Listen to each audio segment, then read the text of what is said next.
जी अस्सलाम वालेकुम गाइस, क्या हाल है? ठीक है आप? और बियर्ड मेरी काफ़ी बड़ी हो गई है। आज तो मेरे अब्बा जी भी कह रहे थे कि शफकत बियर्ड सही करा, तू की मौलवी बन गया। तो टाइम ही नहीं मिला। इंशाल्लाह मैं आज इतवार है, कोशिश करते हैं। और दूसरा इतवार थी, मैं तो फ़ोन अपना नेट ऑफ करके सोया था कि कोई इशू हो तो मैं जो है ना बस अपनी नींद पूरी कर सकूं। लेकिन फिर भी मुझे कॉल्स आई कि भाई यहाँ पे जो है ना मसला है, मेरे पास जो एरिया कैंट से आगे वहाँ पे। तो बस उससे पहले एक दोस्त हैं, पॉलिटिशियन ही है, MNA है, उनकी कॉल आई थी। मुल्तान से हैं वो, आप शायद पहुँच गए हों। उनकी कॉल आई थी कि हमने मिलना आज। मैंने कहा ठीक है। तो इसके साथ मेरा मूड कर रहा है आज कुछ शॉपिंग करने का। तो वाइट शलवार कमीज़ है मेरे पास, ये बैन वाली। तो इसके साथ मैं कोशिश करता हूँ वो पहनूँ, क्या उसे कहते हैं, वेस्ट कोट मैं काफ़ी पहनता था, क्योंकि अब गर्मी आ गई। गर्मी में फिर वेस्ट कोट पहनी नहीं जाती, काफ़ी गर्मी लगती थी। और अब मैं सोचा क्री मार्केट मेरे रास्ते में ही आ रहा है, तो यहाँ से जो है कोई अच्छी सी वेस्ट कोट पकड़ ली जाए।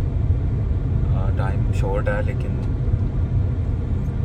मैं ज़्यादातर जो अपना ईस्टर्न ड्रेस है ना, जो पेंडू ड्रेस है जिसे पंजाबी ड्रेस कहते हैं, मैं उसे तरजीह देता हूँ। मेरी माँ कहती है तू शलवार कमीज़ ना पहना कर, पेंडू लगता है।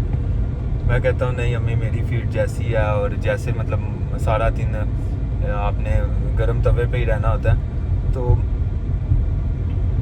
यही पहन लेनी चाहिए, बेहतर होती है। इसमें बंदा बड़ा रिलैक्स फील करता है, कंफर्टेबल फील करता है। तो इसलिए मैं ज़्यादा शलवार कमीज़ को तरजीह देता हूँ। और मुझे कमेंट सेक्शन में भी आते हैं कि आप शलवार कमीज़ पहना करें, आपको अच्छी लगती है, जबकि मुझे खुद लगता है कि मैं पेंडू लगता हूँ शलवार कमीज़ में। लेकिन पता नहीं लोग, हाँ मुझे वैसे मेरा दिल रखने के लिए कहते होंगे ये लोग।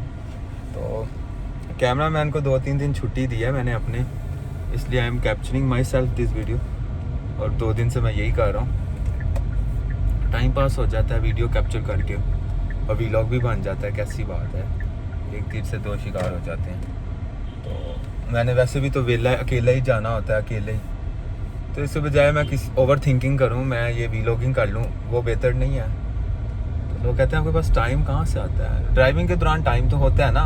अब ड्राइविंग के दौरान मैं दूसरा तीसरा कोई काम तो कर नहीं सकता, ना दस्तखत कर सकता हूँ, और ना ही मैं कोई फ़ाइन कर सकता हूँ ड्यूरिंग ड्राइविंग। तो फिर मैं ये तो कर सकता हूँ। तो पहले मैं सोच रहा हूँ बियर्ड सेट करा लें, लेकिन यहाँ पे कोई बार्बर मेरा जो है वो तो भाई जॉर्टन है, मैं उससे करवाता हूँ। इतना ख़ास नहीं है, लेकिन मुझे लगता है कि मेरे लिए वो बेहतर है, उसका हाथ बेहतर है। एक बार मैं वहाँ चला गया, टोनी एंड गाय, पता नहीं कौन सा DHA में, तो किसी ने कहा वहाँ जाएं, वहाँ ये वहाँ वो बड़ा बेहतरीन है। तो भाई उस बंदे ने मुझसे बियर्ड और कटिंग भी उसने किया कि मेरे बाल आ गए, इतने ज़्यादा नहीं है, उसने थोड़े से 2 बाल काटे, और बियर्ड सेट की उसने बंदे ने 8,000 रुपया मुझसे ले लिया। मैं उससे पूछा कितने, कहता 8,000। मैं कहा इतने तो मैं शादी पे तैयार होने के लिए ना लगाऊं जितने तूने मुझसे ले लिया। मेरा बार्बर सिर्फ 500-1,000 रुपया लेता है, 1,000 रुपया लेता है। उसमें मेरी कटिंग भी करता है, उसमें वो फेस क्लिनजिंग भी कर देता है, और उसमें वो बंदा बियर्ड भी अच्छी सेट कर देता है, और इवन कभी कभी वो मतलब पॉलिश वगैरह भी बाल कर देता है।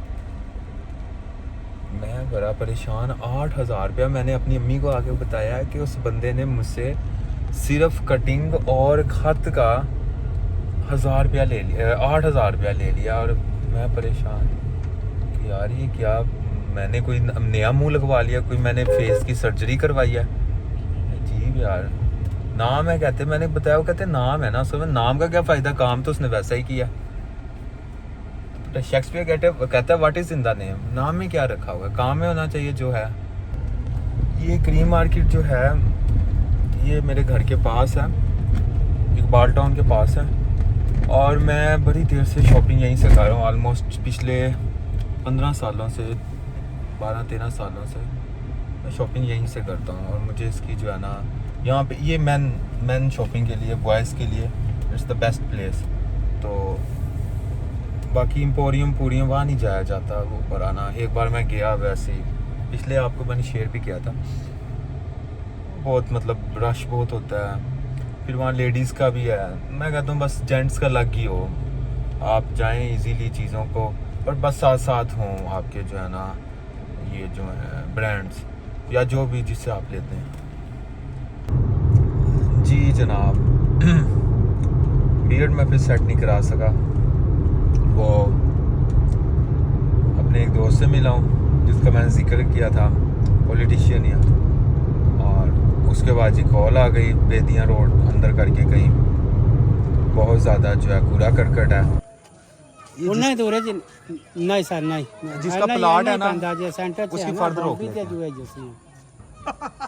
हाँ बेच ही ना सके और यहाँ पे आके कोई दीवार बनवाए। सर मतलब ये तो थोड़ा नहीं है, ये तो बहुत ज्यादा है। सारा गोबर है, सारा गोबर सर जो साहब ने तस्वीरें दिखाना जो 23 तारीख को कराया है सर, हमने 23 तारीख को ना मैनुअल कूड़ा करकट कहाँ था, वो लाइव स्टॉक का मेन्योर था, लाइव स्टॉक वेस्ट था। अब देखिए हमारी आवाम कैसी है, खुद ही फेंकती है लाइव स्टॉक का वेस्ट, गांव टाइप था। और जब वो भर जाता है, वो 1 कनाल का प्लाट था मुकम्मल तौर पे, जब वो उसका पैमाना लबरेज हो गया तो मतलब ऑनलाइन कंप्लेंट कर दी कि यहाँ पे सफाई नहीं हुई। अभी हमने पिछले वीक 23 अगस्त को उसको जो है बिल्कुल कराया था खाली, बिल्कुल नीट एंड क्लीन कराया था। और ऐसी आवाम है कि 8-9 दिनों में उन्होंने दोबारा उस जगह को लाइव स्टॉक के मेन्योर से भर दिया। अब मैं गया, मैंने जब देखा मुझे पता लगा कि हमने अभी लास्ट वीक इसे बिल्कुल क्लीन किया है। फिर मैंने उन्हें कहा कि जिसका प्लाट है उसको बुलाओ ऑफिस में, उसकी मतलब उसको कहें कि आप प्लाट के गिर्द भाई 4 दीवारी क्यों नहीं करते, लोगों ने तो बाज नहीं आना। फिर दूसरा मैंने उन्हें सजेशन ये दिया कि दीवारों पे लिख के लगाएं कि यहाँ पे ना फेंकें, और 1-2 कैमरे नस्ब करें कि जो अब कूड़ा करकट या ऐसे लाइव स्टॉक वेस्ट फेंकता हुआ नजर आया उसके खिलाफ FIR दी जाएगी। और तीसरा मैंने इनको ये बताया कि आप इस तरह करें कि जिन्होंने गायें रखी हुई है ना पूरे इलाके में, उन सब के नाम लिखें, उन्हें मेरे ऑफिस बुलाएं।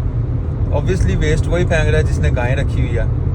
तो मतलब लोग बाज ही नहीं आते और फिर कहते हैं पाकिस्तान तरक्की क्यों नहीं करता। जी खुद अपने आप काम देखें और दूसरों को कह रहे हैं। मैं तो बड़ा उस वक्त आपे से बाहर हो गया कि हम क्या काम ही करते रहेंगे इनके लिए, मतलब एक अभी पिछले वीक किया फिर करें काम।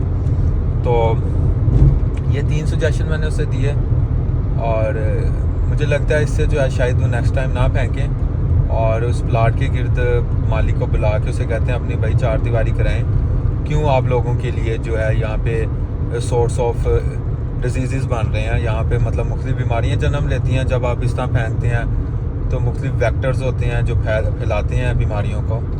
तो ये मूड था आज मैं शॉपिंग करूँ, मैं शॉपिंग भी नहीं कर पाया, बियर्ड सेट करानी थी वो भी मैं नहीं करा पाया। और उसके बाद बस अब तो 10 बजने वाले हैं, 9-10 बज गए, अब तो मार्केट्स भी बंद हो जाएंगी। तो बस इस तरह दिन गुजर जाता है।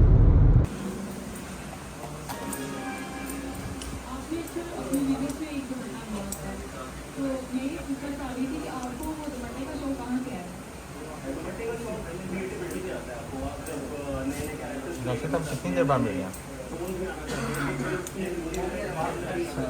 1 साल से ज़्यादा हो गया।